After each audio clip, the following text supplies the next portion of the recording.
আমি মাননীয় বিরোধী দলীয় নেতা সহ সকল বিরোধী দলীয় সংসদ সদস্যকে ধন্যবাদ জানাতে চাই। এই মুহূর্তটি একটি ঐতিহাসিক মুহূর্ত। বিরোধী দল এবং সরকার একই সাথে উভয় পক্ষ আমরা সিদ্ধান্ত গ্রহণ করেছি এই সকল মানুষের পাশে রাষ্ট্রীয় অর্থনৈতিক অবস্থা বিবেচনা করে আমরা তাদের পাশে দাঁড়াবো। মাননীয় স্পিকার, বক্তব্য রাখার জন্য আহ্বান জানাচ্ছি। ধন্যবাদ।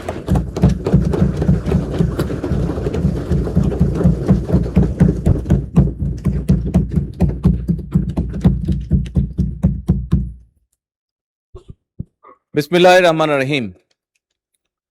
মাননীয় স্পিকার, আপনাকে আন্তরিক ধন্যবাদ। মাননীয় স্পিকার, উপস্থিত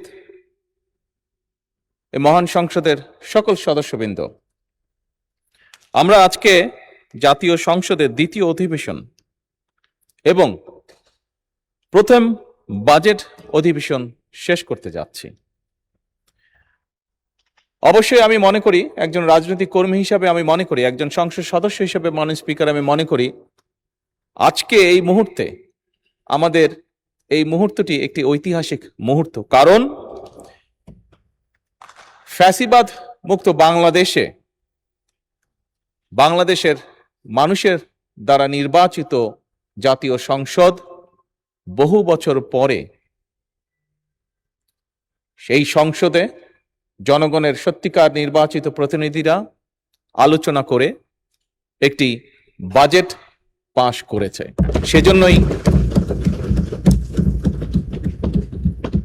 সেজন্যই মাননীয় স্পিকার, এই মুহূর্তটি একটি ঐতিহাসিক মুহূর্ত।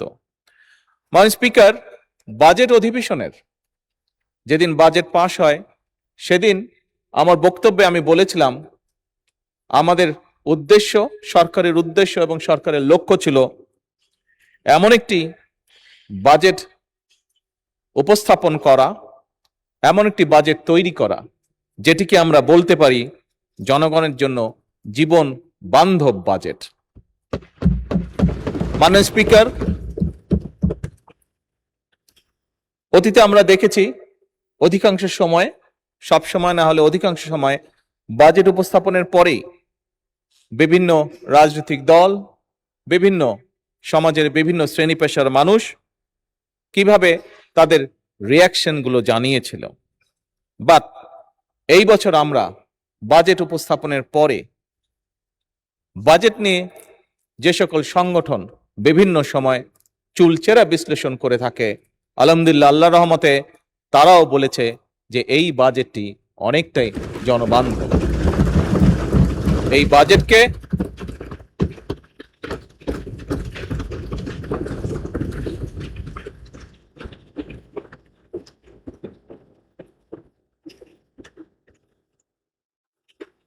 এই বাজেটে আমরা যা করতে চেয়েছি সেই সকল সংস্থা বা সংগঠনও মনে করে যে আমরা সেটি করতে সক্ষম হব। তবে মাননীয় স্পিকার, এই বাজেটের সুফল যদি জনগণের কাছে পৌঁছে দিতে হয়, এই বাজেটের সুফল যদি জনগণের দোরগোড়ায় পৌঁছে দিতে হয়, তাহলে অবশ্যই মাননীয় স্পিকার, আমি সরকারি প্রশাসন কিংবা বিভিন্ন বেসরকারি কর্তৃপক্ষ সবার সহযোগিতা কামনা করি।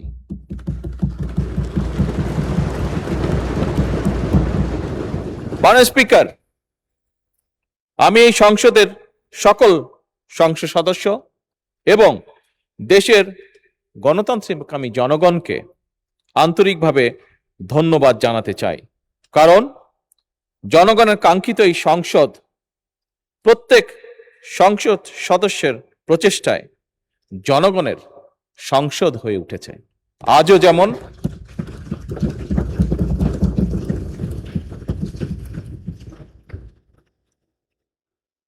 যেমন মাননীয় স্পিকার, একটি বিল উপস্থাপনকে কেন্দ্র করে আমাদের মধ্যে হয়তো দ্বিমত আছে, কিন্তু সংসদের উভয় পক্ষ প্রাণবন্ত আলোচনা করেছে এবং প্রাণবন্ত আলোচনা করার মাধ্যমে প্রত্যেক যারা আলোচনা অংশগ্রহণ করেছেন, এমনকি মাননীয় বিরোধী দলীয় নেতাও সেই আলোচনায় সংক্ষিপ্তভাবে অংশগ্রহণ করেছেন। এই আলোচনার মাধ্যমে যে যার চিন্তা উপস্থাপন করতে সক্ষম হয়েছেন। মাননীয় স্পিকার, এটাই হচ্ছে গণতন্ত্রের সৌন্দর্য, এটাই হচ্ছে সংসদীয় গণতন্ত্রের মাধুর্য। মাননীয় স্পিকার, আপনার মাধ্যমে আমি সকল সংসদ সদস্যকে এই অধিবেশনে অংশগ্রহণ করে আমরা গণতান্ত্রিকভাবে যে প্রত্যেকটি সিদ্ধান্ত গ্রহণ করতে পেরেছি তার জন্য আমার পক্ষ থেকে আমি সকলকে আন্তরিকভাবে ধন্যবাদ জানাই। মাননীয় স্পিকার, এবার আমি স্মরণ করতে চাই কিছু মানুষকে, কিছু সময় যে মানুষগুলো তাদের জীবনকে উৎসর্গ করেছিলেন এবং তাদের উৎসর্গকৃত জীবনের জন্যই, যে জীবনকে তারা উৎসর্গ করেছেন তার জন্যই আজ আমরা এখানে দাঁড়িয়ে কথা বলছি। মাননীয় স্পিকার, আমি স্মরণ করতে চাই 1971 সালে স্বাধীনতা অর্জনের যুদ্ধে যে সকল মুক্তিযোদ্ধা শহীদ হয়েছেন। আমি স্মরণ করতে চাই 1975 সালের 7ই নভেম্বর সিপাহী জনতার ঐতিহাসিক বিপ্লব। আমি স্মরণ করতে চাই 2013 সালের শাপলা চত্বরে গণহত্যার যে সকল ব্যক্তি শহীদ হয়েছেন। স্মরণ করতে চাই 1990 সালের স্বৈরাচারী বিরোধী আন্দোলনে যে সকল রাজনৈতিক কর্মী শহীদ হয়েছেন, যারা বিভিন্নভাবে ক্ষতিগ্রস্ত হয়েছেন। স্মরণ করতে চাই 2009 সালের বিডিআরে বিদ্রোহের নামে যে হত্যাযজ্ঞের কালো অধ্যায়ে যে অফিসাররা শহীদ হয়েছেন। মাননীয় স্পিকার, 1.5 দশকের ফ্যাসিবাদী আন্দোলনের বিরুদ্ধে গণতন্ত্র পুনঃপ্রতিষ্ঠা করতে গিয়ে বিরোধী রাজনৈতিক দল এবং অসংখ্য অরাজনৈতিক ব্যক্তি যারা বিভিন্নভাবে শহীদ হয়েছেন, নির্যাতিত হয়েছেন, হত্যা গুমের শিকার হয়েছেন, সেই মানুষগুলোকে আমি স্মরণ করতে চাই। মাননীয় স্পিকার, 2024 সালে দেশ এবং জনগণের স্বাধীনতা রক্ষায় রক্তক্ষয়ী গণ অভ্যুত্থান, সেই অভ্যুত্থানে জনগণের সেই অভ্যুত্থানে যারা শহীদ হয়েছেন সেই শহীদদেরকে আমি শ্রদ্ধার সঙ্গে স্মরণ করতে চাই। মাননীয় স্পিকার, বাংলাদেশের স্বাধীনতার পর বিভিন্ন সময় ইতিহাসের বাঁকে বাঁকে এমন প্রতিটি আন্দোলন সংগ্রামে অসংখ্য অগণিত মানুষ যাদের নাম আমরা জানি না, যাদের অনেককেই হয়তো আমরা চিনি না, এই মুহূর্তে, আজকের এই দিনে, এই ঐতিহাসিক মুহূর্তে সকল ব্যক্তির প্রতি আমি শ্রদ্ধা জানাতে চাই, তাদের রুহের মাগফিরাত কামনা করতে চাই। মাননীয় স্পিকার, এই সংসদে দাঁড়িয়ে আজ যখন আমরা আলোচনা করছি, সেই সময়টি হচ্ছে জুলাই মাস। 2024 সালের জুলাই মাসে শুরু হওয়া যে আন্দোলন ছিল, সেই আন্দোলনটি পরবর্তীতে গণ অভ্যুত্থানে, ছাত্র জনতার গণ অভ্যুত্থানে রূপ নিয়েছিল। মাননীয় স্পিকার, 2024 সালের বীর ছাত্র জনতার গণ অভ্যুত্থানে জুলাই শহীদদের আমি বিশেষভাবে স্মরণ করতে চাই আজকের এই সংসদ অধিবেশনে।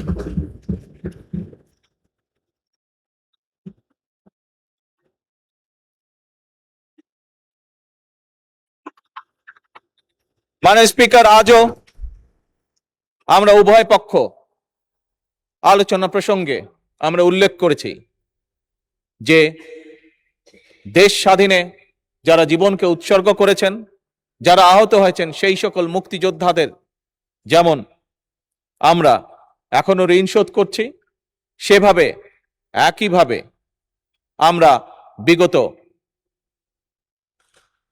17 বছর ধরে যে সকল রাজনৈতিক কর্মী বিভিন্ন দলের, তারা যেভাবে নিজেদেরকে উৎসর্গ করেছেন, ক্ষতিগ্রস্ত হয়েছেন, ঠিক একইভাবে জুলাই যোদ্ধা যারা নিজেদেরকে উৎসর্গ করেন, যারা ক্ষতিগ্রস্ত হয়েছেন, আমরা সরকারের পক্ষ থেকে, শুধু সরকার না, আমি বলবো এক্ষেত্রে বিরোধী দলেও একসাথে, বিরোধী দল এবং সরকার একই সাথে উভয় পক্ষ আমরা সিদ্ধান্ত গ্রহণ করেছি এই সকল মানুষের পাশে রাষ্ট্রীয় অর্থনৈতিক অবস্থা বিবেচনা করে আমরা তাদের পাশে দাঁড়াবো মাননীয় স্পিকার।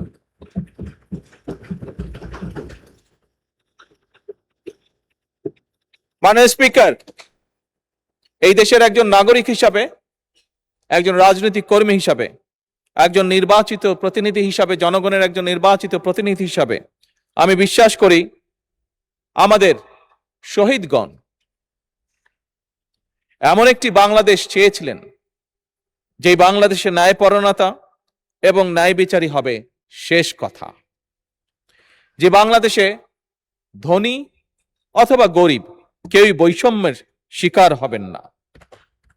এবং দৃঢ়ভাবে আমরা প্রত্যেকে বিশ্বাস করি সেই বাংলাদেশ, যে বাংলাদেশে চরমপন্থা কিংবা উগ্রবাদের কোন রকম ঠাঁই হবে না মাননীয় স্পিকার। যে বাংলাদেশে মুক্তিযুদ্ধের চেতনার নামে কেউ মানুষের গণতান্ত্রিক অধিকার হরণ করবে না মাননীয় স্পিকার। মাননীয় স্পিকার, যে বিষয়গুলো আপনার সামনে উল্লেখ করলাম, আমি মনে করি এই বিষয়গুলোকেই অ্যাড্রেস করা, সঠিকভাবে অ্যাড্রেস করাই আমাদের সবার কর্তব্য। আমাদের শহীদদের প্রত্যাশিত বাংলাদেশ প্রতিষ্ঠা যদি আমরা করতে চাই, তাদের রক্তের ঋণ যদি আমরা শোধ করতে চাই, তাহলে অবশ্যই আমাদেরকে এই বিষয়গুলোকে অ্যাড্রেস করার মাধ্যমেই আমরা তাদের সেই ঋণ পরিশোধ করতে সক্ষম হব হয়তো। মাননীয় স্পিকার, বর্তমান সরকার বাংলাদেশের জনগণ দ্বারা নির্বাচিত একটি সরকার। অবশ্যই এই সরকারের লক্ষ্য একটি, জনগণ, জনগণ এবং বাংলাদেশের জনগণ। এবং সে কারণেই মাননীয় স্পিকার, বর্তমান সরকার চায় বাংলাদেশকে একটি কল্যাণ রাষ্ট্রে পরিণত করার জন্য, যেখানে সমাজের প্রতিটি শ্রেণী, প্রতিটি মানুষ, পেশার মানুষ রাষ্ট্রীয় সেবা কমপক্ষে পাবেন। এবং এই পরিকল্পনা বাস্তবায়নের জন্যই মাননীয় স্পিকার ইতিমধ্যেই সরকার ফ্যামিলি কার্ড, কৃষক কার্ড, স্পোর্টস কার্ড, ইমাম মুয়াজ্জেম সহ অন্যান্য ধর্মীয় গুরুদের সম্মানী দেওয়ার যে বিষয়টি আমরা উল্লেখ করেছিলাম, প্রতিশ্রুতি দিয়েছিলাম, সেই কাজগুলো মাননীয় স্পিকার আমরা শুরু করেছি। মাননীয় স্পিকার, এই সংসদে দাঁড়িয়ে আমি আগেও বলেছিলাম বাজেট অধিবেশন উপস্থাপনের সময়, আজ আবার উল্লেখ করতে চাই মাননীয় স্পিকার, আমি ধন্যবাদ জানাতে চাই আমার বিরোধী দলীয় বন্ধুদেরকেও। গতকাল কি একজন বিরোধী দলীয় সংসদ সদস্য, মাননীয় সংসদ সদস্য দাঁড়িয়ে জিজ্ঞেস করেছেন যে কবে তার এলাকায় ফ্যামিলি কার্ড প্রদান করা হবে। মাননীয় স্পিকার, বিএনপির এই পলিসি বা বিএনপির এই সিদ্ধান্তকে সমর্থন দেওয়ার জন্য আমি মাননীয় বিরোধী দলীয় নেতা সহ সকল বিরোধী দলীয় সংসদ সদস্যকে ধন্যবাদ জানাতে চাই। মাননীয় স্পিকার, আপনি নিজেও একজন কৃষকের সন্তান। এই দেশের অধিকাংশ মানুষ, অধিকাংশ পরিবার কোনো না কোনো ভাবে প্রত্যক্ষ বা পরোক্ষভাবে কৃষির সাথে জড়িত। আমার দল, বাংলাদেশ জাতীয়তাবাদী দল, বিগত নির্বাচনের আগে বাংলাদেশের মানুষের কাছে প্রতিশ্রুতি দিয়েছিল যে আমার দল যদি বাংলাদেশের মানুষের সমর্থন নিয়ে আল্লাহর রহমতে সরকার গঠনে সক্ষম হয়, আমরা তাহলে 10,000 টাকা পর্যন্ত যে সকল কৃষকের কৃষি ঋণ ছিল মাননীয় স্পিকার, আমরা সেগুলো পরিশোধ করব। মাননীয় স্পিকার, সেগুলো সরকার থেকে পরিশোধ করব, অর্থাৎ সেগুলো সুদ সহ ঋণ আমরা মওকুফ করে দেব। মাননীয় স্পিকার, আমরা সরকার গঠন করার সাথে সাথে প্রথম ক্যাবিনেট মিটিংয়ে আমরা সেই সিদ্ধান্ত নিয়েছি, যার ফলে সমগ্র বাংলাদেশে 13 লক্ষ কৃষক যাদের ঋণ 10,000 টাকা ছিল সুদ সহ সেই ঋণকে মওকুফ করে দেওয়া হয়েছে মাননীয় স্পিকার। কারণ আগেই আমি বলেছি মাননীয় স্পিকার, আমাদের লক্ষ্য হচ্ছে একটি রাষ্ট্র গঠন, একটি দেশ গঠন, যেখানে আমাদের মূল লক্ষ্যই হবে জনগণ। মাননীয় স্পিকার, সরকারের পরিকল্পনা অনুযায়ী নির্ধারিত নির্বাচিত প্রতিটি সেক্টরের মানুষের কাছে আর্থিক সুবিধা সম্মিলিত বিভিন্ন ধরনের যে সকল কার্ডগুলো আছে, আমরা সফলভাবে সেগুলো পৌঁছে দেওয়ার কাজ পর্যায়ক্রমিকভাবে ধীরে ধীরে শুরু করেছি। কিন্তু মাননীয় স্পিকার, এই সবগুলোকে এক সময় আমরা একটি কার্ডের মধ্যে নিয়ে আসতে চাই এবং সেজন্যই মাননীয় স্পিকার আমরা সিদ্ধান্ত গ্রহণ করেছি পর্যায়ক্রমিকভাবে আমরা সবগুলো, সেটি কৃষক কার্ড হোক, সেটি ফ্যামিলি কার্ড হোক, সেটি প্রবাসী কার্ড হোক, সেটি ইমাম মুয়াজ্জেম সাহেবদেরকে যেই সম্মানী দেওয়া হচ্ছে সেটির কার্ড হোক, সবকিছু আমরা ইউনিভার্সাল কার্ড নামে একটি কার্ডের ভিতরেই আমরা সবকিছু নিয়ে আসব। মাননীয় স্পিকার, আগেও বলেছি, আবারও বলছি, একজন নাগরিক হিসাবে, একজন রাজনীতিবিদ, রাজনৈতিক কর্মী হিসাবে, একজন জনগণের নির্বাচিত প্রতিনিধি হিসাবে আমি বিশ্বাস করি, রাষ্ট্র যদি নাগরিকদের দায় মেটাতে ব্যর্থ হয় তাহলে জনগণ এবং রাষ্ট্র উভয়ই দুর্বল হয়ে পড়বে। মাননীয় স্পিকার, আমি মনে করি এই সকল সুবিধা নাগরিকদের প্রতি রাষ্ট্রের করুণা নয়, বরং এই সকল যেগুলো আমরা দিতে চাইছি, যেগুলো আমরা কাজগুলো করতে চাইছি, এগুলো হচ্ছে রাষ্ট্রের দায় জনগণের প্রতি। মাননীয় স্পিকার, ভবিষ্যতে যদি আমরা স্বৈরাচারকে রুখতে চাই, স্বৈরাচার তাবেদারকে রুখতে চাই, তাহলে অবশ্যই রাষ্ট্র এবং জনগণকে রাজনৈতিক এবং অর্থনৈতিকভাবে শক্তিশালী করতে হবে। মাননীয় স্পিকার, বর্তমান সরকার শুধু যে বিভিন্ন শ্রেণী পেশার মানুষকে সহযোগিতা করার জন্য বিভিন্ন রকম কার্ড যে প্রদান করবে তা নয়, আর্থিক সহায়তা হয়তো আমরা অবশ্যই তৈরি করব জনগণকে অর্থনৈতিকভাবে শক্তিশালী করে তোলার জন্য, বিশেষ করে যারা ডিপ্রাইভ অংশ, জনগণের যে অংশটি ডিপ্রাইভ। কিন্তু মাননীয় স্পিকার, একই সাথে আমাদের আরেকটি অন্যতম মূল লক্ষ্য হচ্ছে এই দেশে, বাংলাদেশে কর্মক্ষম যে জনশক্তি রয়েছে, সেই কর্মক্ষম জনশক্তির জন্য কর্মসংস্থানের সৃষ্টি করা, কর্মসংস্থানের জন্য সুনির্দিষ্ট পরিকল্পনা গ্রহণ করা। মাননীয় স্পিকার, সেজন্যই বিভিন্ন সেক্টরে আমরা ভাগ করে করে পরিকল্পনা গ্রহণ করেছি, যার ফলে আমরা প্রত্যাশা করি, আমরা আশা করি ইনশাআল্লাহ আমরা লক্ষ্য নয় কোটি মানুষের কর্মসংস্থান সৃষ্টিতে আমরা সক্ষম হব পর্যায়ক্রমিকভাবে। মাননীয় স্পিকার, জনশক্তি রফতানি ছাড়াও দেশের ভিতরে বিভিন্ন তথ্য প্রযুক্তি খাতে আমরা 10 লক্ষ কর্মসংস্থান সৃষ্টির পরিকল্পনা গ্রহণ করেছি। একই সাথে মাননীয় স্পিকার, যোগাযোগ পরিবহন খাতের, এছাড়া ব্লু ইকোনমি বলতে আমরা যেটা বুঝি সেই সামুদ্রিক সম্পদ আহরণ এবং ইকো ট্যুরিজমের খাতেও মাননীয় স্পিকার 10 লক্ষ কর্মসংস্থান আমরা সৃষ্টির চেষ্টা করছি। মাননীয় স্পিকার, এর বাইরেও বিদেশের কর্মসংস্থান ইজি করার জন্য, সহজ করার জন্য আমরা বিভিন্ন ভাষা এবং দক্ষতা প্রশিক্ষণও আমরা চালু করেছি। মাননীয় স্পিকার, চাহিদা ভিত্তিক এবং যুব উপযোগী শিক্ষা, উচ্চশিক্ষা প্রতিষ্ঠান প্রশিক্ষণ এবং ক্যারিয়ার সেন্টার স্থাপনও আমাদের এই পরিকল্পনা মাননীয় স্পিকার এগিয়ে চলছে। মাননীয় স্পিকার, বাজেট অধিবেশনে মাননীয় অর্থমন্ত্রী উপস্থাপন করেছেন যে কোন প্রেক্ষাপটে, কি পরিস্থিতিতে আমরা বাংলাদেশের দায়িত্বভার গ্রহণ করেছি। মাননীয় স্পিকার, ঋণ নির্ভর অর্থনীতিকে আমরা পরিণত করতে চাই বিনিয়োগ নির্ভর অর্থনীতি, এবং আমাদের সরকারের যে মূল যে কটি পরিকল্পনা তার অন্যতমই হচ্ছে যে বিনিয়োগ নির্ভর থেকে অর্থনীতিকে, ঋণ নির্ভর থেকে অর্থনীতিকে আমরা বিনিয়োগ নির্ভর অর্থনীতিতে পরিণত করব, কর্মসংস্থান সৃষ্টি করব, সম্পদ তৈরিতে আমরা বিনিয়োগ নির্ভর অর্থনীতি হবে আমাদের প্রধান চালিকা শক্তি। মাননীয় স্পিকার, এবং সেই কারণেই বর্তমান সরকার সকল পরিকল্পনা এমনভাবে তৈরি করেছে যাতে ইনশাআল্লাহ 2034 সালের মধ্যে আমরা $1 ট্রিলিয়ন অর্থনীতির কাছাকাছি চলে যেতে পারি। মাননীয় স্পিকার, পরিবেশ দূষণ, জলবায়ু পরিবর্তন, বৃক্ষরোপণ কর্মসূচি দেশকে শুধুমাত্র রাজনৈতিক এবং অর্থনৈতিকভাবেই শক্তিশালী করবে না, বরং আমরা দৃঢ়ভাবে বিশ্বাস করি জলবায়ু পরিবর্তনের চ্যালেঞ্জ মোকাবেলা করে বাংলাদেশের ভূমিকে বসবাসযোগ্য করে তুলতেও বর্তমান সরকার আমরা নির্দিষ্ট কতগুলি পরিকল্পনা গ্রহণ করেছি। মাননীয় স্পিকার, আগামী 5 বছর স্বেচ্ছাশ্রম এবং সরকারি উদ্যোগে আমরা সারা দেশে 25 কোটি বৃক্ষরোপণ বা সবুজ কর্মসংস্থান সৃষ্টির কাজ আমরা হাতে নিয়েছি।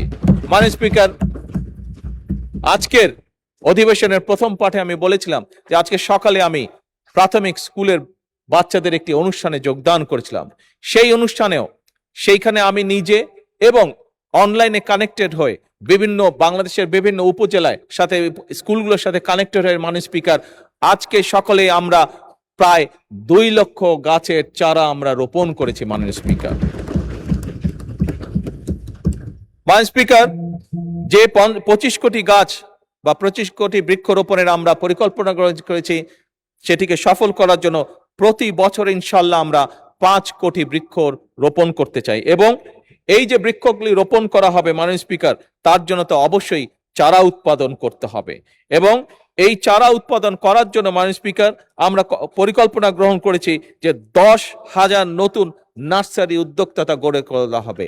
যেই 10,000 নার্সারি মাননীয় স্পিকার গড়ে তোলা হবে, সেই 10,000 নার্সারিতে আমরা আশা করছি যে ইনশাল্লাহ 2.5 লক্ষ মানুষের কর্মসংস্থানের ব্যবস্থা হবে এই 10,000 নার্সারিতে। মাননীয় স্পিকার,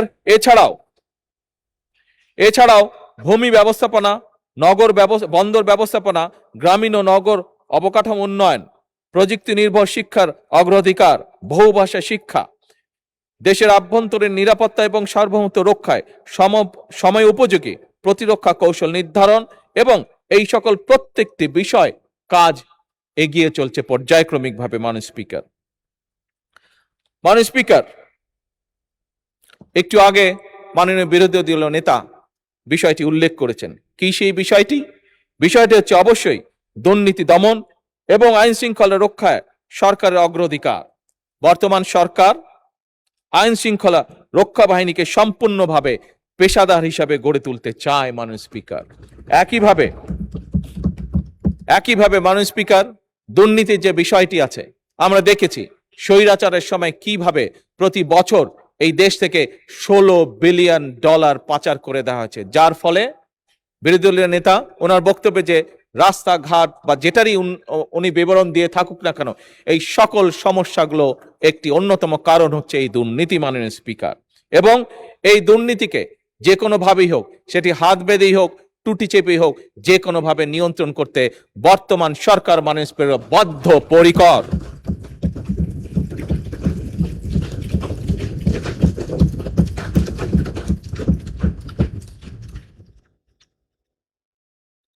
মাননীয় স্পিকার, দেশের মানুষের যে কটি চাওয়া, মূল যে কটি চাওয়া, তার মধ্যে অন্যতম সাধারণ নাগরিকের, খেটে খাওয়া মানুষের অন্যতম চাওয়া হচ্ছে একটি নিরাপদ পরিবেশ। অর্থাৎ একজন কৃষক হোক, একজন শ্রমিক হোক, একজন শিক্ষক হোক, শিক্ষিকা হোক, ছোট ব্যবসায়ী হোক, যেমনই মানুষ হোক না কেন, প্রত্যেকটি মানুষ চায় দিন শেষে কাজ শেষ করে যখন সে বাড়িতে ফিরে যাবে, তখন সে নিরাপদে যাতে যেতে পারে বাড়িতে, অথবা দিন শেষে বাড়ি গিয়ে যখন পরিবারকে নিয়ে যদি কোথাও বেড়াতে বের হয়, সে যাতে নিরাপদে যেতে পারে, আবার নিরাপদে তার বাসস্থানে ফিরে আসতে পারে।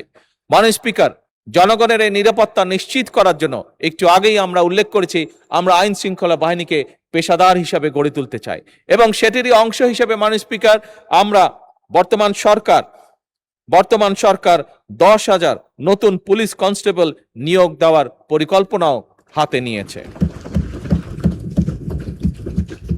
মাননীয় স্পিকার,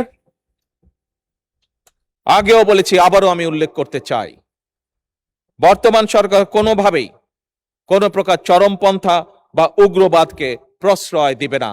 এবং আমরা যেভাবে সরকারি দল এবং বিরোধী দল আমরা বিভিন্ন বিষয় এই সংসদে কোনো বিষয় হয়তো দ্বিমত করেছি, কিন্তু একই সাথে অনেক বিষয় আমরা একমত পোষণ করেছি। আমি বিশ্বাস করি দৃঢ়ভাবে যে উগ্রবাদ এবং চরমপন্থাকে যে বর্তমান সরকার প্রশ্রয় দেবে না, এই ব্যাপারে আমরা সম্পূর্ণভাবে বিরোধী দলের সহযোগিতা পাবো ইনশাল্লাহ।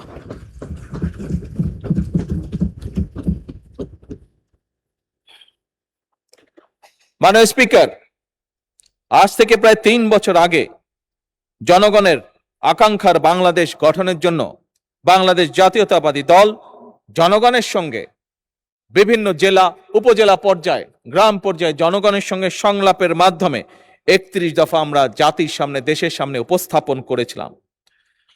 মাননীয় স্পিকার, একটি রাজনৈতিক দলের সদস্য হিসাবে আমি দৃঢ়ভাবে বিশ্বাস করি বিগত নির্বাচনে এই 31 দফার ভিত্তিতে আমরা আমাদের ম্যানিফেস্টো জনগণের সামনে উপস্থাপন করেছিলাম।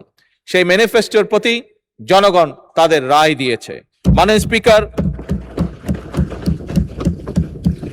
আমি মনে করি সেই 31 দফার আলোকে যে ম্যানিফেস্টো আমরা দিয়েছিলাম, অর্থাৎ সেই যে 31 দফা, সেই 31 দফার পক্ষে যখন জনগণ রায় দিয়েছে, এই 31 দফা এখন আর বিএনপির 31 দফা নয়, বরং এটি এখন সমগ্র বাংলাদেশের জনগণের 31 দফা।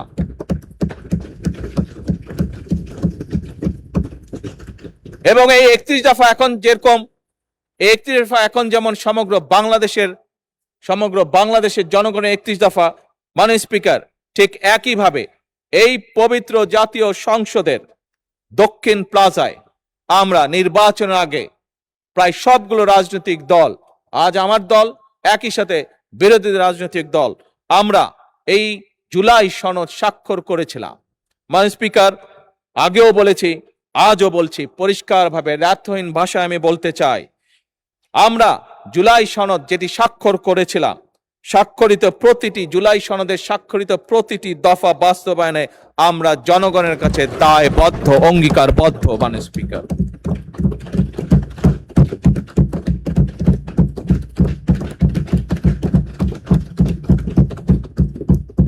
মাননীয় স্পিকার,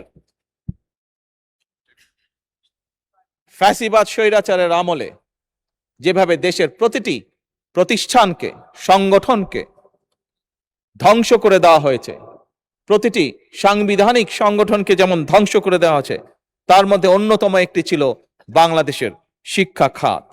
আপনি দেখেছেন মাননীয় স্পিকার, আপনার পরিষ্কার মনে আছে কিভাবে সেই সময় নকলকে উৎসাহিত করা হয়েছিল, কিভাবে সেই সময় অটো প্রমোশন দিয়ে আমাদের ছাত্রছাত্রীদের ভবিষ্যৎকে ধ্বংস করে দেওয়া হয়েছিল। মাননীয় স্পিকার,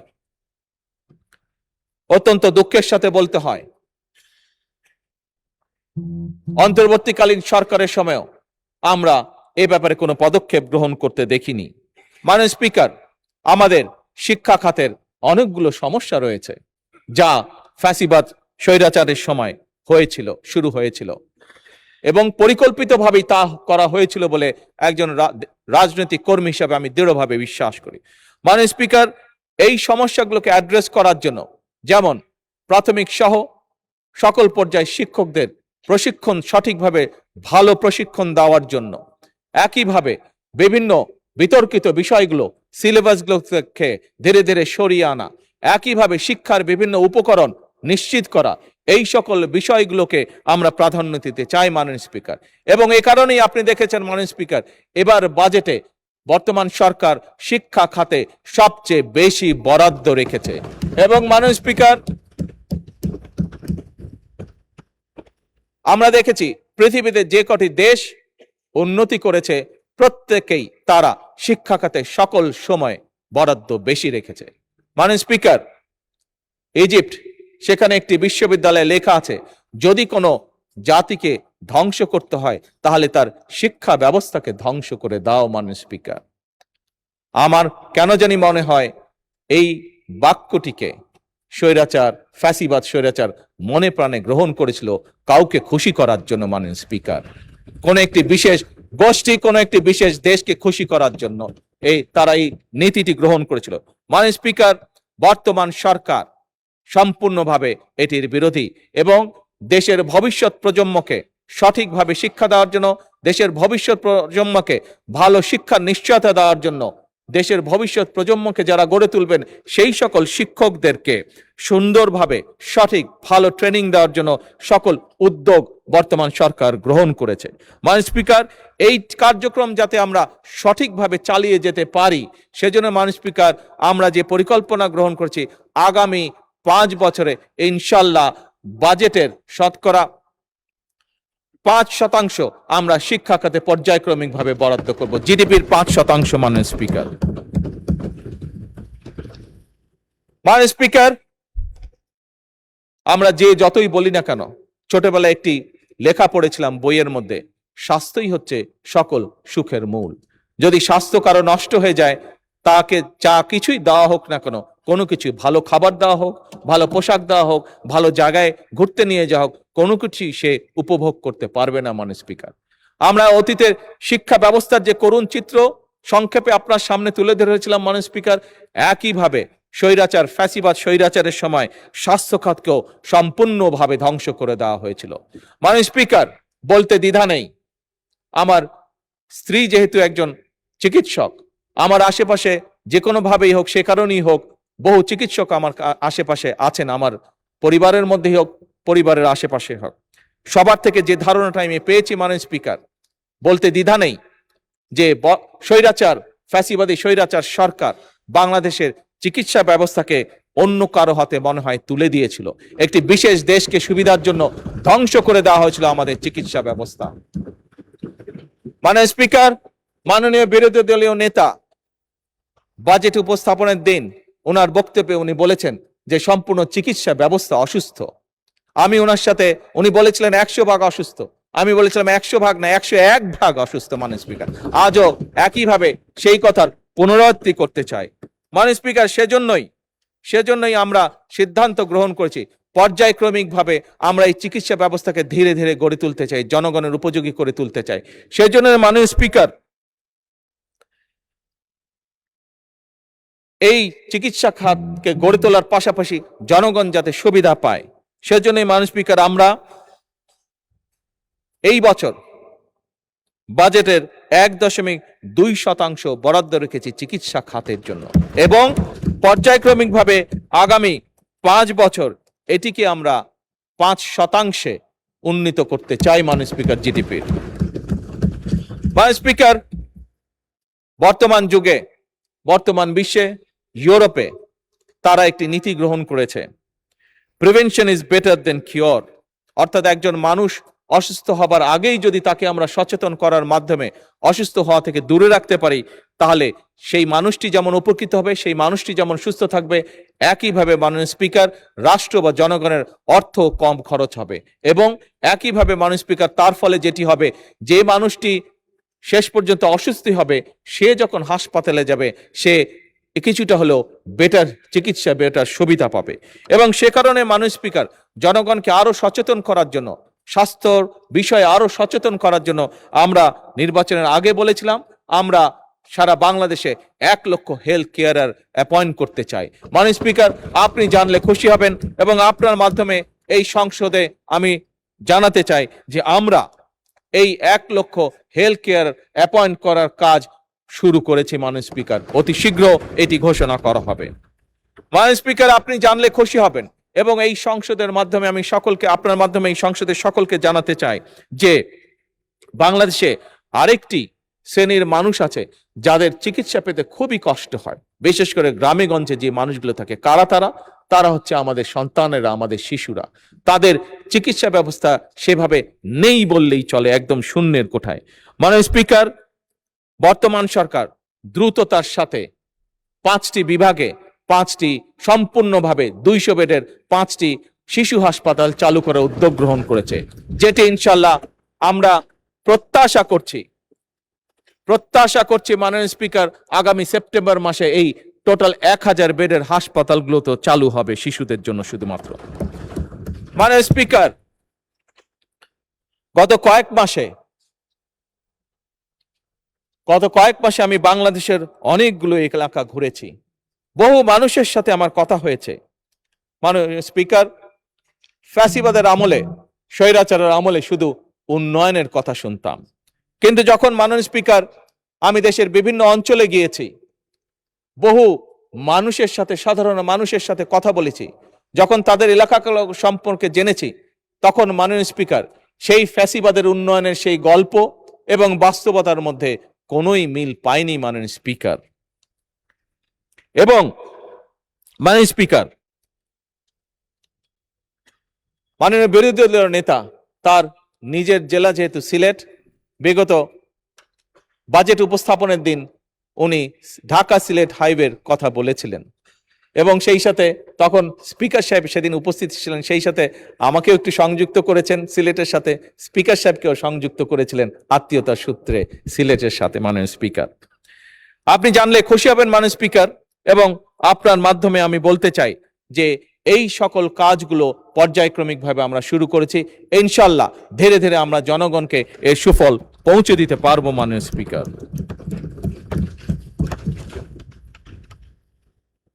মাননীয় স্পিকার, আমি আরেকটি খাতের কথা উল্লেখ না করলেই নয়। বিগত স্বৈরাচারের সময় আমরা দেখেছি অনেকগুলো খাতের মধ্যে একটি খাতকে স্বৈরাচার এবং তার আশেপাশের ক্লোজ যারা লোকজন ছিল তারা বেছে নিয়েছিল নিজেদের পকেট ভারী করার জন্য। মাননীয় স্পিকার, কোন সেই খাতটি? সেই খাতটি ছিল মাননীয় স্পিকার বিদ্যুৎ সেক্টর। ফ্যাসিবাদের সময় 1.5 দশকে বিদ্যুৎ খাত থেকে হরিলুট হয়েছে কমপক্ষে মাননীয় স্পিকার 3 লক্ষ কোটি টাকা। কুইক রেন্টাল গুলোকে, এইটি ছিল তাদের কুইক রেন্টালের নামে কুইক মানি অর্জনের একটি সেক্টর, কুইক দুর্নীতির একটি সেক্টর। মাননীয় স্পিকার, এই কুইক রেন্টাল গুলোকে কমপক্ষে 1,30,000 কোটি টাকারও বেশি ক্যাপাসিটি চার্জ দেওয়া হয়েছিল, কিন্তু মাননীয় স্পিকার জনগণ কিন্তু তার সুফল পায় নাই। মাননীয় স্পিকার, জ্বালানি খাত ফ্যাসিবাদের শাসন আমলে সম্পূর্ণভাবে আমদানি নির্ভর করে ফেলা হয়েছিল এই জ্বালানি খাতকে। এবং শুধু তাই নয় মাননীয় স্পিকার, সবচেয়ে বেশি যে গুরুত্বপূর্ণ বিষয়টি সম্পূর্ণভাবে উপেক্ষা করা হয়েছিল সেটি হচ্ছে মাননীয় স্পিকার, স্বাভাবিকভাবে জ্বালানি এটি আমাদেরকে ইম্পোর্ট করে আনতে হয় বিদেশ থেকে। আমরা এখানে আমাদের কোনো তেলের খনি নেই, ডিজেল বলেন পেট্রোল বলেন, যেটি আমাদেরকে সম্পূর্ণভাবে বিদেশ থেকে ইম্পোর্ট করতে হয়। কিন্তু ইম্পোর্ট করে আনতে হলেও মাননীয় স্পিকার, যেই মজুদটি রাখা উচিত আপৎকালীন সময়ের জন্য, সেই মজুদের উপরে কোনো রকমই নজর দেওয়া হয়নি। ফলে আগে মাত্র 30 দিনেরও কম মজুদ আমাদের হাতে থাকতো। বিগত 3 মাস কাজ করার ফলে, বিশেষ করে যখন এই সমস্যা তৈরি হলো মধ্যপ্রাচ্যের, আমরা কাজ শুরু করেছি এবং পর্যায়ক্রমিকভাবে মাননীয় স্পিকার আমরা এই মজুদটাকে এখন 45 দিনের উপরে নিয়ে গেছি এবং ইনশাল্লাহ এটিকে আমরা 90 দিন পর্যন্ত নিয়ে যাওয়ার পরিকল্পনা গ্রহণ করছি। মাননীয় স্পিকার, মাননীয় স্পিকার, আপনি জানলে আশ্চর্য হবেন মাননীয় স্পিকার, বিগত স্বৈরাচারের সময় 17 বছর ধরে বাংলাদেশের যে বাপেক্স আছে, আমাদের যে গ্যাস কূপ খননের যে সংস্থাটি আছে, তাদেরকে কোনোভাবেই কোনো রকম ভাবে সুযোগ দেওয়া হয়নি কাজ করার জন্য। মাননীয় স্পিকার, সম্পূর্ণভাবে বিদেশিদের হাতে এটি ছেড়ে দেওয়া হয়েছিল। মাননীয় স্পিকার, বর্তমান সরকার বাপেক্সকে সক্রিয় করে আবার গড়ে তুলছে, তাদের জন্য রিগ আমদানি করা হচ্ছে এবং তারা নিজেরা গ্যাস কূপ খনন করবে। মাননীয় স্পিকার, তারা নিজেরা গ্যাস কূপ খনন করার মাধ্যমে নতুন গ্যাস কূপ খনন করবে, পুরনগুলোতেও তারা গ্যাসের অনুসন্ধান করবে। মাননীয় স্পিকার, মাননীয় স্পিকার,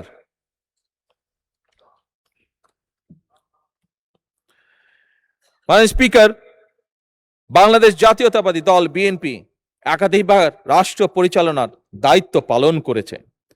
সে অভিজ্ঞতা এবং পরিকল্পনা নিয়ে আমরা কাজ করছি। মাননীয় স্পিকার, এবারও রাষ্ট্র পরিচালনায় আমাদের সুনির্দিষ্ট কতগুলো পরিকল্পনা রয়েছে, যা সংক্ষেপে আপনার সামনে আমি তুলে ধরেছি। মাননীয় স্পিকার, মাননীয় স্পিকার, যদিও আমাদের অর্থনীতি দুর্বল, সমগ্র বিশ্ব একটি যুদ্ধ পরিস্থিতির ভিতর দিয়ে যাচ্ছে এবং এই সংসদ, এই সরকারের কাছে জনগণের প্রত্যাশা অপরিসীম।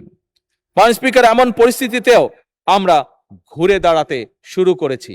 মাননীয় স্পিকার, অর্থনৈতিকভাবে ধীরে ধীরে ঘুরে দাঁড়াতে শুরু করেছি। মাননীয় স্পিকার, মাননীয় স্পিকার, আমরা জনগণকে সাথে নিয়ে পরিকল্পনাগুলোকে ইনশাল্লাহ বাস্তবায়ন করব। কারণ মাননীয় স্পিকার, বাংলাদেশের জনগণ পরিশ্রমী, আমাদের তরুণরা উদ্যমী, আমাদের কৃষকরা পরিশ্রমী এবং উৎপাদনশীল। মাননীয় স্পিকার, এবং আমাদের উদ্যোক্তারা সম্ভাবনাময়।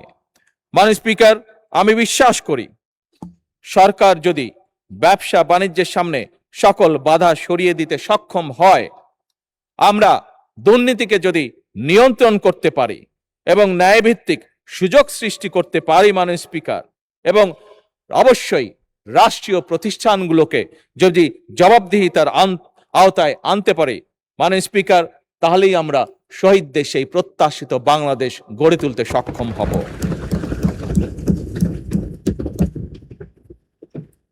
মাননীয় স্পিকার, একটু আগেই বলেছি সারা দেশ ঘুরে আমি মানুষের সাথে কথা বলেছি, দেশ ঘুরেছি, বিভিন্ন জায়গায় গিয়েছি। ঘুরে আসার পরে মাননীয় স্পিকার, মানুষের মধ্যে আমি যে উৎসাহ, যে উদ্দীপনা, যে আগুন দেখেছি, যে উদ্যম দেখেছি মাননীয় স্পিকার, একজন নাগরিক হিসেবে মাননীয় স্পিকার আমি কনফিডেন্ট, এবং সেই কনফিডেন্ট বলেই আজকে আমার সেই বিষয়টি আমি এই সংসদের সাথে শেয়ার করলাম। মাননীয় স্পিকার, মাননীয় স্পিকার,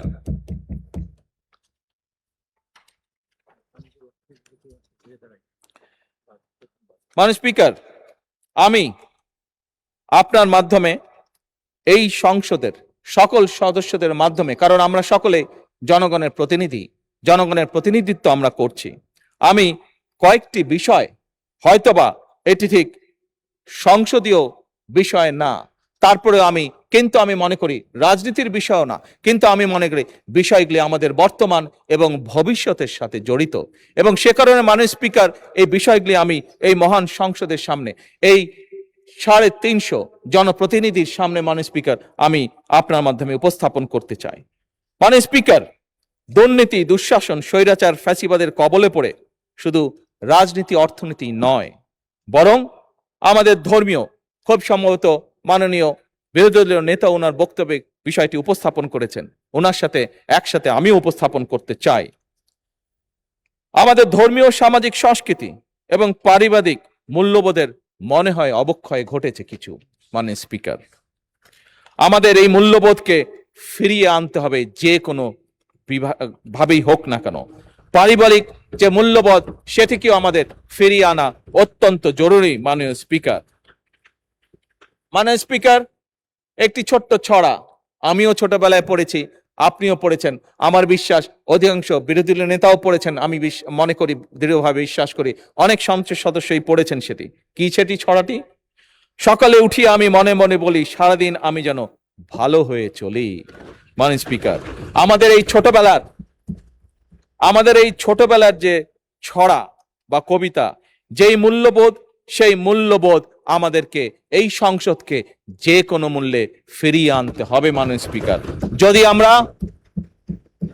যদি আমরা এই দেশকে গঠন করতে চাই, তাহলে অবশ্যই এই সকল মূল্যবোধ আমাদেরকে ফিরিয়ে আনতে হবে। এক্ষেত্রে মাননীয় স্পিকার, আমি প্রতিটি পরিবার যার যার দায়িত্ব পালন করবে বলে দৃঢ়ভাবে বিশ্বাস করি, এবং এই দায়িত্বটা যাতে প্রত্যেকটি পরিবার পালন করতে পারে, যাতে করে। মাননীয়, আপনার মাধ্যমে মাননীয় সকল সংসদ সদস্যকে আমি অনুরোধ করব, এই ব্যাপারে যদি আপনারা যার যার এলাকায় মানবিক দায়িত্ব গ্রহণ করেন, তাহলে আমরা আমাদের কাঙ্ক্ষিত বাংলাদেশকে ফিরিয়ে আনতে পারবো। মাননীয় স্পিকার, আপনার মাধ্যমে আমি আরেকটি বিষয় জনগণের দৃষ্টি আকর্ষণ করতে চাই। মাননীয় স্পিকার, আমি জানি না কিভাবে মিলে গেল, মাননীয় বিরোধী দলীয় নেতা তার একটু আগে যে বক্তব্য উপস্থাপন করেছেন, সেখানে উনিও এই বিষয়টি উল্লেখ করেছেন। মাননীয় স্পিকার, আসুন মাননীয় স্পিকার, আপনার মাধ্যমে সকল সংসদ সদস্য আমরা আমাদের জনগণকে উদ্বুদ্ধ করি, আমরা যেন যত্র তত্র ময়লা আবর্জনা না ফেলি। এটি আমরা যদি প্রত্যেকে, বাংলাদেশের 300 এলাকায় 300 জন সংসদ সদস্য, এবং আমার বোনেরাও যে 50 জন আমাদের এখানে নারী সংসদ সদস্য আছেন, সেই বোনেরাও যদি স্ব এলাকায় আমরা দায়িত্ব গ্রহণ করি, তাহলে অবশ্যই আমরা এই অবস্থার পরিবর্তন ঘটাতে পারবো। মাননীয় speaker, plastic bag, polythene bag কিংবা বোতল, যেখানে যেটিই থাকুক না কেন, সেটি যাতে আমরা মানুষকে সেই সচেতনতা দিতে পারি, সেটি যাতে যেখানে সেখানে ফেলা না হয়। মাননীয় স্পিকার, ছোট্ট এই বিষয়গুলো সংসদে বলার কারণ হলো, বিষয়গুলি ছোট হলেও বিষয়গুলি আমাদের জনজীবনে এর প্রভাব অপরিসীম, বর্তমান এবং ভবিষ্যতের জন্য। মাননীয় স্পিকার, আমরা চাই, নিশ্চয়ই আমরা চাই, প্রত্যেকটি মানুষ আমরা চাই, প্রত্যেকটি সংসদ সদস্য আমরা চাই একটি পরিচ্ছন্ন এবং স্বাস্থ্যকর বাংলাদেশ গড়ে তুলতে। মাননীয় স্পিকার, আমি একটু পরেই মাগরিবের আজান হয়ে যাবে, আমি আমার বক্তব্যকে সংক্ষেপ করে নিয়ে আসতে চাই। মাননীয় স্পিকার, আমি এই বাজেট অধিবেশন চলাকালীন সময় যারা নিয়ম শৃঙ্খলা রক্ষার দায়িত্ব পালন করেছেন, সার্জেন্ট অ্যাট আর্মস, সংসদের সকল পর্যায়ের কর্মকর্তা কর্মচারী সকলকে আমি আন্তরিকভাবে ধন্যবাদ জানাতে চাই। মাননীয় স্পিকার, এবার আমি আরেকটি বিষয়ের উপরে দৃষ্টি আনতে চাই, এটিও আমি বিরোধী দলের সম্মানিত নেতার সাথে একমত হয়ে বলতে চাই। সেটি হলো, এই সংসদে এবং প্রধানমন্ত্রী কার্যালয়ের কয়েকজন ব্যক্তি যারা কাজ করেছেন, বাজেট অধিবেশন চলাকালীন সময় বিভিন্ন দায়িত্ব পালন করেছেন, তাদেরকে এই সময়ের মধ্যে যে প্রাপ্য ভাতা সংসদের রীতি অনুযায়ী সেটি দেওয়ার আহ্বান আমি জানাতে চাই মাননীয় বিরোধী দলের নেতার সাথে। মাননীয় স্পিকার, আমি আপনার মাধ্যমে দেশবাসীকে আশ্বস্ত করতে চাই, বর্তমান সরকার জনগণের সরকার। বর্তমান সরকার জনগণের কাছে দায়বদ্ধ সরকার। আমরা জনগণের আকাঙ্ক্ষাকে ধারণ করি, আমরা জনগণের আকাঙ্ক্ষাকে সম্মান করি। জনগণের জীবন এবং সম্পদ সুরক্ষা সরকারের পবিত্র আমানত বলে আমরা দৃঢ়ভাবে বিশ্বাস করি। মাননীয় স্পিকার, আমরা এমন একটি বাংলাদেশ গড়ে তুলতে চাই যেখানে রাষ্ট্র এবং সরকার হবে জনগণের কাছে জবাবদিহিমূলক। মাননীয় স্পিকার, অর্থনীতি হবে অন্তর্ভুক্তিমূলক এবং সর্বোপরি নাগরিকের জীবন হবে নিরাপদ, মর্যাদাপূর্ণ এবং সম্ভাবনাময়। মাননীয় স্পিকার, ত্রয়োদশ জাতীয় সংসদের চলতি দ্বিতীয় অধিবেশন গত 7ই জুন 2026 তারিখে শুরু হয়ে 1 মাস 9 দিন পর আজ সমাপ্ত হতে যাচ্ছে।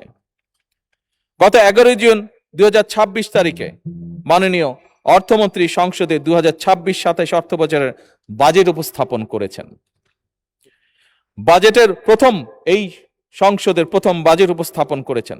বাজেটের উপর সরকারি এবং বিরোধী দলের 316 জন সংসদ সদস্য প্রায় 48 ঘন্টা 51 মিনিট আলোচনা করেছেন।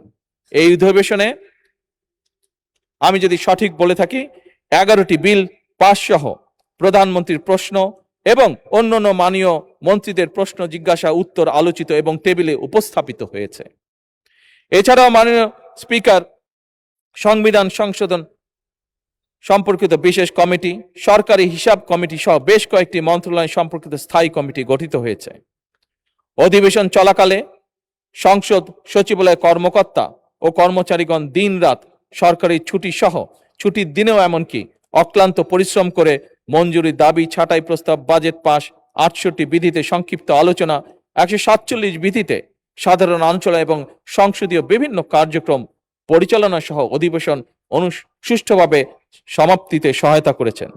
তাই সার্বিক বিষয় বিবেচনাপূর্বক 2026 খ্রিস্টাব্দে বাজেট অধিবেশন উপলক্ষে জাতীয় সংসদ সচিবালয়, যা একটু আগে আমি বলেছি, আবারও জোর দিয়ে বলতে চাই, সকল কর্মকর্তা ও কর্মচারী, 7 বাৎসরিক কর্মচারীবৃন্দ, প্রধানমন্ত্রী কার্যালয়ের কর্মচারীবৃন্দ, যারা সংসদ ভবনস্থ প্রধানমন্ত্রী দপ্তরে সহায়ক হিসেবে কর্মরত, বিটিভি এবং বাংলাদেশ বেতারের সংসদে কর্মরত কর্মচারীবৃন্দ এবং সংসদে কর্মরত গণপূর্ত বিভাগ সহ সংশ্লিষ্ট কর্মচারীবৃন্দকে পূর্ব রেওয়াজ অনুযায়ী তাদের চলতি 1 মাসের মূল বেতনের সমপরিমাণ অর্থ সম্মানী ভাতা হিসেবে প্রদানের জন্য আমি মাননীয় স্পিকারকে অনুরোধ করছি। মাননীয় স্পিকার, সংসদ পরিচালনার জন্য আমি মাননীয় স্পিকারকে আন্তরিক ধন্যবাদ জানাচ্ছি। আমি ধন্যবাদ জানাচ্ছি মাননীয় ডেপুটি স্পিকারকে, মাননীয় চিফ হুইপ সহ হুইপবৃন্দ, মন্ত্রিসভার মাননীয় সদস্যবৃন্দ এবং সকল মাননীয় সংসদ সদস্যকেও আন্তরিক ধন্যবাদ। আমি মাননীয় বিরোধী দলীয় নেতা, বিরোধী দলীয় উপনেতা এবং বিরোধী দলের চিফ হুইপ সহ বিরোধী দলের সকল সংসদ সদস্যকেও জানাই আন্তরিক ধন্যবাদ। আমি ধন্যবাদ জানাচ্ছি সভাপতি মণ্ডলীর মাননীয় সদস্যবৃন্দকে, আন্তরিক ধন্যবাদ জানাই সংসদ সচিবালয়ে সচিব সহ কর্মকর্তা ও কর্মচারীবৃন্দকে, সরকারের বিভিন্ন মন্ত্রণালয়, বিভাগ এবং দপ্তরের কর্মকর্তা ও কর্মচারীবৃন্দকে। আরো ধন্যবাদ জানাই চিকিৎসক, পুলিশ, ফায়ার সার্ভিস, গণপূর্ত, বিদ্যুৎ ও টেলিফোন বিভাগ সহ নিরাপত্তা বাহিনী সহ সকল সেবাকারী প্রতিষ্ঠানের ব্যক্তিবর্গকে। অবশ্যই সাংবাদিক ভাইরা এর থেকে বাদ যাবেন না, ধন্যবাদ তাদেরও প্রাপ্য। মাননীয় স্পিকার, শেষ করার আগে একটি কথা বলতে চাই। অবশ্যই এটি সংসদ এবং সংসদের রীতি অনুযায়ী সারা বিশ্বে যেটি প্র্যাকটিস, সেই অনুযায়ী অবশ্যই আমাদের মধ্যে মতভিন্নতা থাকবে, তবে অবশ্যই শত্রুতা নয়। মাননীয় স্পিকার, প্রতিহিংসা প্রতিশোধের পরিবর্তে থাকবে ন্যায়পরায়ণতা, যা মাননীয় বিরোধী দলের নেতা জোর দিয়েছেন, আমিও একই সাথে তার উপরে জোর দিতে চাইছি। মাননীয় স্পিকার, এই বাংলাদেশ আর যাতে কখনো কোনোভাবেই ফ্যাসিবাদ স্বৈরাচার মাথা চাড়া দিয়ে উঠতে না পারে, আর যাতে আমাদের এই প্রিয় মাতৃভূমি তাবেদারি রাষ্ট্রে পরিণত হতে না পারে, মাননীয় স্পিকার, এই প্রশ্নে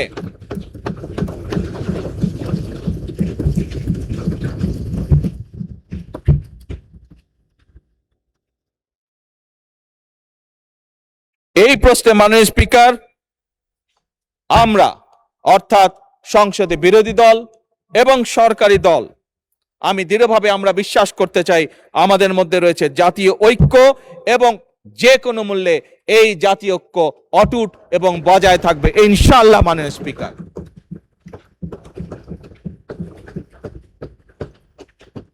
মাননীয় স্পিকার, আপনাকে আন্তরিক ধন্যবাদ আমাকে আমার বক্তব্য উপস্থাপন করতে দেওয়ার জন্য। আল্লাহ হাফেজ। বাংলাদেশ জিন্দাবাদ। ধন্যবাদ মাননীয় প্রধানমন্ত্রী আপনাকেও।